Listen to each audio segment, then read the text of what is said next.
Hello students, आज आप लोग करेंगे संधि का करेंगे हम लोग।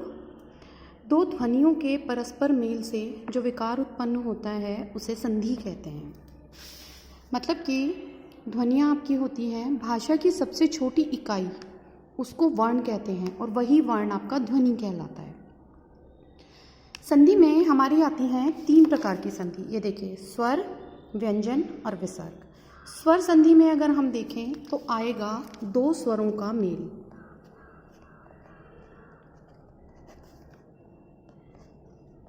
अब वो किसी भी प्रकार से होगा, जब हम स्वर संधि करेंगे तो देखेंगे।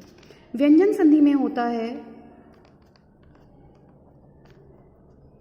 एक स्वर या एक व्यंजन का दूसरे से मेल। इसमें क्या होता है, या तो दोनों व्यंजन होंगे, मतलब,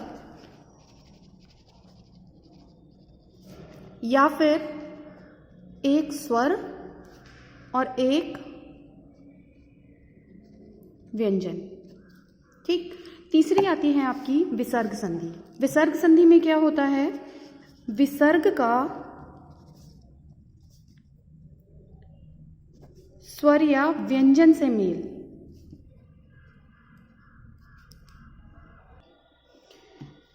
तो ये कहलाती है आपकी विसर्ग संधि। अभी जो हम करेंगे वो करेंगे हम स्वर संधि। अब स्वर कौन से होते हैं आपको वैसे तो पता है, लेकिन हमें स्वर संधि को समझने के लिए स्वरों को क्रमशः याद करना होगा। कैसे?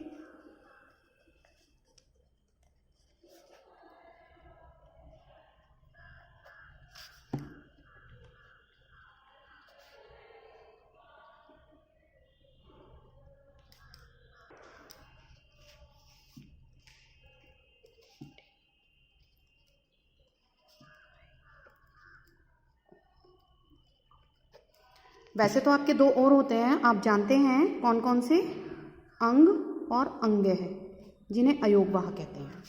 लेकिन मूलतः स्वर संधि में जो आपके काम आएंगे वो ये आएंगे। इसके बाद हम वर्णमाला को क्रमशः हम वर्णमाला को इसमें देखेंगे किस तरह से आते हैं। उसके बाद जो संधि हैं उनके नाम भी हम क्रमशः लिख लेते हैं, क्योंकि इनका और उनका क्रम से आना आपके आधे काम को हल कर देता है। कैसे? देखिए, सबसे पहली संधि होती है दीर्घ, दूसरी होती है गुण, तीसरी वृद्धि, चौथी आपकी यण और 5वीं है आपकी अयादि। ये 5 भेद हैं आपके स्वर संधि के। अब सबसे पहले हम बात करेंगे दीर्घ संधि की। दीर्घ संधि में क्या आएगा, अब आप देखिए, सबसे पहले जो स्वर हैं आपके ए, आ, ई, उ। दीर्घ संधि में आपके ये 6 आते हैं और इन 6 का क्रम क्या होता है। देखिए, ए का ए से मेल, ए का आ से मेल, आ का ए से मेल, मतलब ए को हमने किसी भी तरह से रखा है, आ का आ से मेल, ए आ, ए का आ से या आ का ए से, इन सबका बराबर में, मतलब ये किसी भी क्रम से आए इन चारों में से, अंत में आ हो जाएगा। इसी प्रकार से छोटी ई का आप देख लो, छोटी ई का छोटी ई से, छोटी ई का बड़ी ई से, बड़ी ई का छोटी ई से, या फिर बड़ी ई का बड़ी ई से। बनेगा क्या? बड़ी ई। मतलब कि अगर आप स्वरों की बात करें तो ये जो स्वर शुरू में आते हैं ये तो आपके हर्ष कहलाते हैं और ये आपके दीर्घ कहलाते हैं। यानी कि हर्ष का दीर्घ से मेल या हर्ष का हर्ष से मेल, फलस्वरूप जो आएगा वो दीर्घ होगा। इसीलिए इस संधि का नाम दीर्घ है। इसके 3 कॉम्बिनेशन होते हैं, आपने 2 देखे, तीसरा भी देख लीजिए। छोटे ऊ का बड़े ऊ से, बड़े ऊ का छोटे ऊ से, या बड़े ऊ का बड़े ऊ से। फलस्वरूप क्या आएगा हमारे पास निकल कर? बड़ा ऊ। एग्जाम्पल आप देख सकते हैं, जैसे विद्या प्लस आलय। अब यहां पर आप देखिए, या यानी कि आ, यहां आ प्लस आ बनेगा क्या? बड़ा आ। यानी कि जो शब्द होगा वो होगा विद्यालय। दूसरा देख लीजिए, रवि प्लस इंद्र, ऐसे ही लिखते हैं ना। तो यहाँ से हमने क्या उठाया, छोटी ई, यहाँ पर भी हमारा क्या है, छोटी ई, बनेगा क्या, बड़ी ई। तो अब हम इसको कैसे लिखेंगे, अब हम इसको लिखेंगे इस तरह से, हमारा ये बड़ी ई, यहाँ पर बड़ा आ। एक और देख लीजिए, वधु प्लस उत्सव, हमने क्या निकाला, यहाँ पर आया बड़ा ऊ, ये रहा, यहाँ पर आया छोटा ऊ, फलस्वरूप हमारा बना बड़ा ऊ। क्या बन गया, वधूत्सव। चलिए अब अगली संधि देखते हैं, गुण संधि। गुण संधि में क्या होता है, अब शुरू की जो आपकी 3 संधियां हैं उसमें शुरुआत के जो शब्द होंगे यानी शुरुआत के जो स्वर होंगे वो ए और आ होंगे। यानी गुण संधि में आपका आएगा ए या आ का मेल छोटी ई या बड़ी ई से, ए और आ का मेल छोटे ऊ या बड़े ऊ से, ए और आ का मेल री ऋषि से। अब देखिए क्रम तो नहीं टूटा है, ई ऊ री, ठीक है। इनके बाद बनेगा क्या, इसके बाद तो बनेगा ये, इसके बाद बनेगा ये, और इसके बाद यानी कि ए और आ का मेल ई और ई से होगा तो छोटा ए और आ का मेल छोटे ऊ या बड़े ऊ से होगा तो ओ। ये हस्व है एक तरह से क्योंकि इनके दीर्घ ये वाले हैं, आई और औ। और अगर री से बनेगा तो यहाँ पर आएगा अर, र आधा और र से पहले स्वर। ध्यान से देख लीजिए इस चीज को। इसके अतिरिक्त जिस भी प्रकार का स्वर होगा वो उसी के अनुरूप मात्रा लेगा। कैसे लेगा अभी हम डिस्कस करेंगे।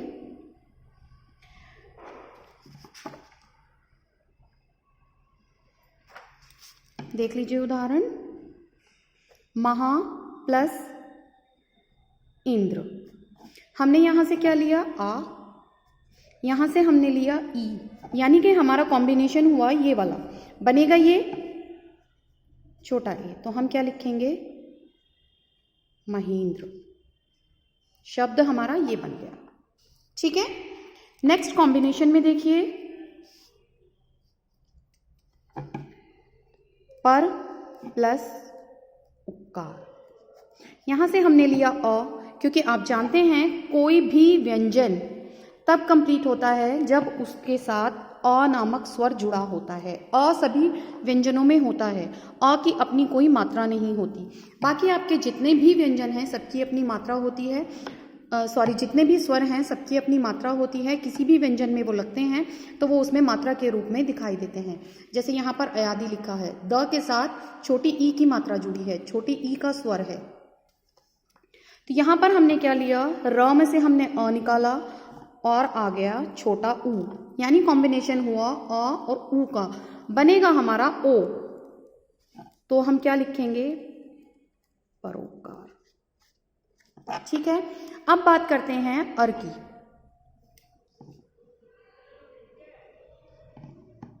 देखिए सप्त ऋषि, यहां पर एक छोटा सा अंतर होगा जो मैं आपको दिखाऊंगी। यहां पर आपका है त में से हमने लिया अ, कॉम्बिनेशन देखिएगा ये वाला और ये वाला आएगा, ठीक है। जुड़ गया र, बना अर। अब इसका वर्ण विच्छेद के अकॉर्डिंग हम लिखेंगे। हमने लिखा स और आधा प, और उसके बाद जो त है वो भी आधा हो गया आधा। अब री है, री को और अ को हमने मिला के अर बना लिया और यहां पर हमारा शी आ गया। इसको लिखने का क्या होता है, जब आपके पास ये अ है और पहले वाला स्वर आपका अधूरा है तो हम लिखते समय क्या ध्यान रखेंगे, स आधा प, हमने ये अ इस त को दे दिया, ये पूर्ण हो गया, हमने इसको यहाँ पर त लिख दिया। अब हमारे पास आधा र है, क्योंकि हम आधे र की बात कर रहे हैं और हम जानते हैं आधा र अगर होता है तो वो मात्रा के आगे आने वाले स्वर के साथ, आगे आने वाले व्यंजन के साथ जो भी स्वर है उसके ऊपर की तरफ चला जाता है। तो हमने इसको ऊपर भेज दिया, ये हमारा इस तरह से लिखा जाएगा। आधा रह हमारा ऊपर आ गया, तय को हमने अ देकर पूरा कर दिया, तो ये अ और र दोनों चीज़ें हो गई, शब्द हमारा बन गया सप्तऋषि। अगली संधि है हमारी वृद्धि संधि। ठीक है, वृद्धि का क्या कॉम्बिनेशन है, यहाँ पर ए और आ का मेल किससे होगा, हमने ये कर लिया, ये कर लिया, ये कर लिया, ये कर लिया, ए और ऐ, ए या ऐ से, फलस्वरूप बनेगा ऐ। यहाँ पर भी वृद्धि को, दीर्घ को, दोनों को आप बड़े में मान सकते हैं। अगर आपको शुरू के 3 स्वर दिखाई दे रहे हैं, आ, बड़ी ई, बड़ा ऊ, तो 100% दीर्घ संधि है। अगर आपको बाद वाले ऐ और औ दिखाई दे रहे हैं, ठीक है, तो 100% वृद्धि संधि है। यहाँ पर ये हो गया। नेक्स्ट है आपका ए और आ का मेल होता है ओ और औ से, तो बनेगा क्या, औ। ठीक है, कैसे बनेगा, एक और एक बराबर, क में से हमने लिया अ प्लस करा ए, कॉम्बिनेशन हुआ हमारा ए आ और ए का, और बनेगा क्या, ऐ। तो अब हम इसको कैसे लिखेंगे, ऐ कैक, ऐ कैक। नेक्स्ट देख लीजिए, यहां हमने लिखा महा, हमने लिखा औषध, बराबर क्या हुआ, यहां से हमने लिया आ प्लस किया औ, और बनेगा क्या, बड़ा औ। तो हम इस शब्द को कैसे लिखेंगे, महा, नहीं सॉरी, महोषध, महा तो खत्म हो गया, औ आ गया, महोषध। ठीक है, ये है हमारी वृद्धि संधि। नेक्स्ट संधि आती है हमारी यण संधि। अब हमने आपको बताया था कि यहाँ पर शुरू की 3 संधियों में आपका अ और आ शुरू में रहेगा। अब आप मान सकते हैं रिवर्स गियर लगा है संधियों में, शुरू की 3 तो एक के बाद एक क्रम से चली, क्रम तो अभी भी नहीं टूटेगा, लेकिन क्रम में होगा क्या, पहले ये आएंगी, फिर ये आएंगे, फिर ये आएंगे, फिर ये आएंगे। अब अंतर क्या है, यण संधि में होता है पहले छोटी ई या बड़ी ई प्लस अन्य कोई भी स्वर,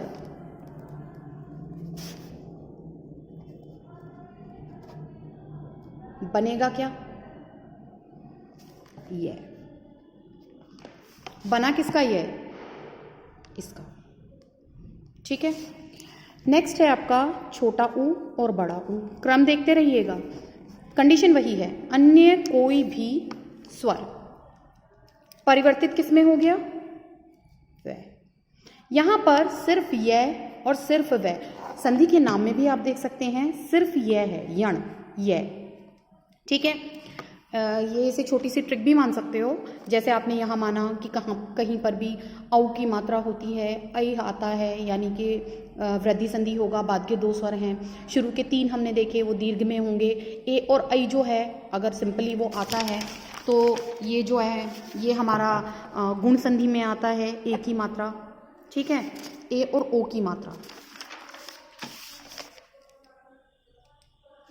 अगला है हमारा री।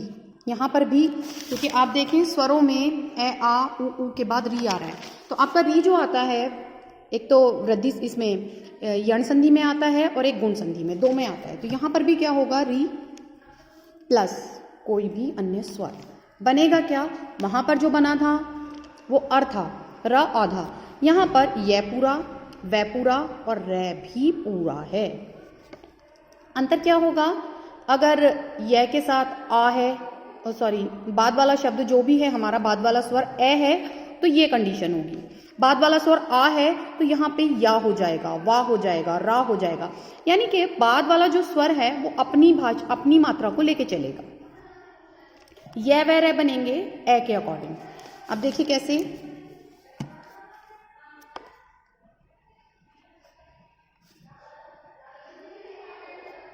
यहां से हमने लिया छोटी ई, यहां से लिया अ, छोटी ई प्लस अ, बनेगा क्या हमारा, यह।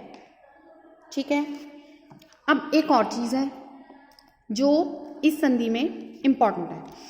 इस संधि में क्या होता है, आपका ये, वे, रे, इन तीनों से पहले आने वाला स्वर हाफ होता है, आधा होता है। यानी कि वो जो भी वर्ण है, स्वर नहीं वर्ण, वो स्वर रहित होता है। और क्यों होता है, अभी देखिए। मैंने शब्द दिया है यदि, यहाँ से हमने ये लिया, यहाँ से हमने दे लिया। दे के साथ हमारी मात्रा है छोटी ई की, जिसे हमने यहाँ दे दिया। अ के साथ हमारी कोई स्वर नहीं है और कोई व्यंजन नहीं है, ए हमने उठाया है। ए और ई के मिलने से यह बन गया, और यहाँ पर हमारा आ गया पी। यही है ना। तो क्योंकि यहाँ से छोटी ई उठाई है, इसके और अ के मेल से यह बना है, तो ये जो द है ये अधूरा रह गया, और इन दोनों के मेल से जो यह बना है उसको हमने बाद में लगा दिया। यद्यपि ऐसे ही तो लिखा जाता है। तो ये जो शब्द वर्ण है इससे पहला, ये स्वर रहित हो जाता है क्योंकि हमने इससे स्वर ले लिया है। इसी तरह से एक और देख लो, शब्द आपका यहाँ पर आ गया बनने के बाद यद्यपि। यहाँ पर देखिए सु प्लस आगत। अब सु में से हमने क्या उठाया, उ। आगत में से हमने क्या लिया, आ।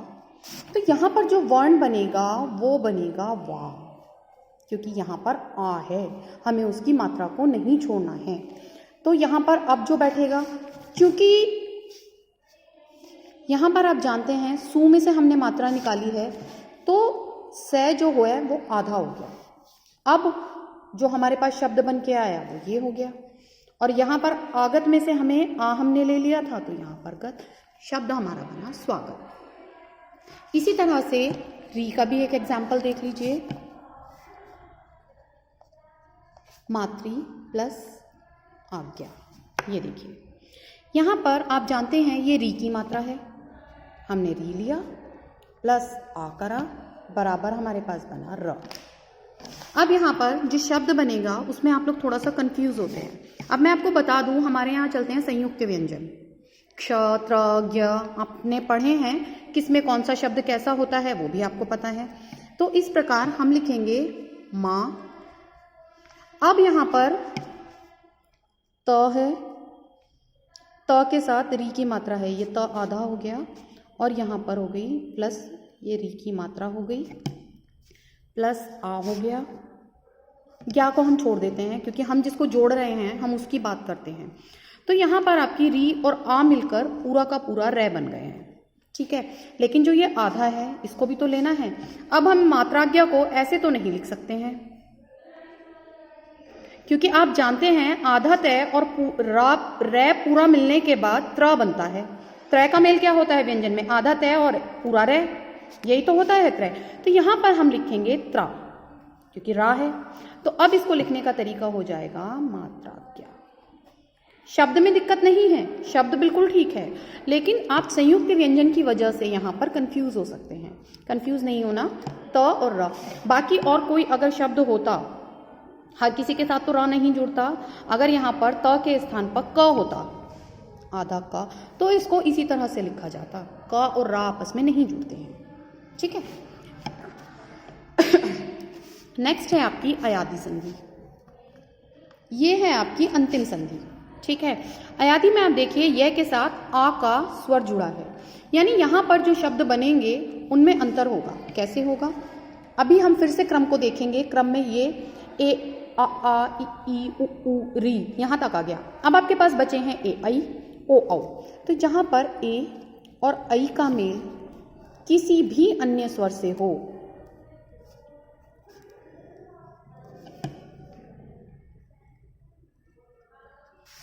तो बनेगा क्या, अभी बताएंगे। और ओ औ का मेल किसी भी अन्य स्वर से हो तो क्या बनेगा। अगर ए और आई का मेल ऐसे होता है तो आए, आ से होता है तो आए, यानी कि यहाँ पर भी अगर हम कहें तो ये अपनी मात्रा को पकड़ता है। सॉरी, ये मैंने गलत बोल दिया। ए का मेल किसी भी अन्य स्वर से होगा तो आय बनेगा, आय का मेल अन्य स्वर से होगा तो आय बनेगा। लेकिन जो ये अन्य स्वर है, अगर इसके पास भी मात्रा है तो वो पीछे की तरफ लग जाएगी। कैसे लगेगी अभी हम देखते हैं। वैसे इस तरह के एग्जाम्पल कम होते हैं, इसीलिए हम यहाँ पर आए और आए देखते हैं। इसी तरह से ओ और औ का मेल होता है तो बनता है औ और आव। छोटा है तो औ बनेगा, दीर्घ है तो आव बनेगा। इसी प्रकार यहाँ पर ए है तो आय बनेगा, अय है तो आय बनेगा। देखिए, ने प्लस अन, क्या बना? ने में से हमने छोटा ए लिया, यहाँ पर हमारा ए है,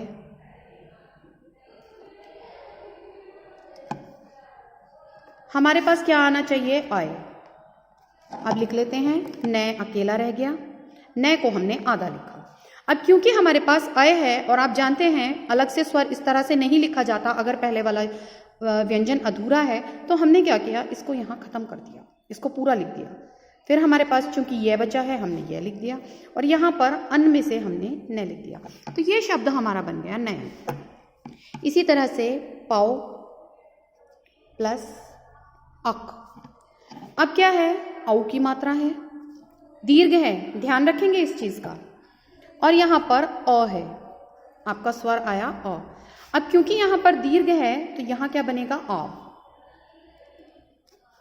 अब वही कंडीशन है, हमने प में से औ निकाला तो प तो आधा है, लेकिन क्योंकि यहाँ पर आ है तो हम इसको जब आ की मात्रा देंगे तो हम इसको हटा देंगे, हलंत को हटा देंगे यहाँ से।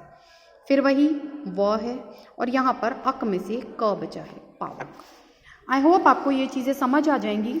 इनको अच्छे से प्रैक्टिस करना और देखना, आपको सारी चीज़ें क्लियरली समझ आ जाएंगी। Thank you.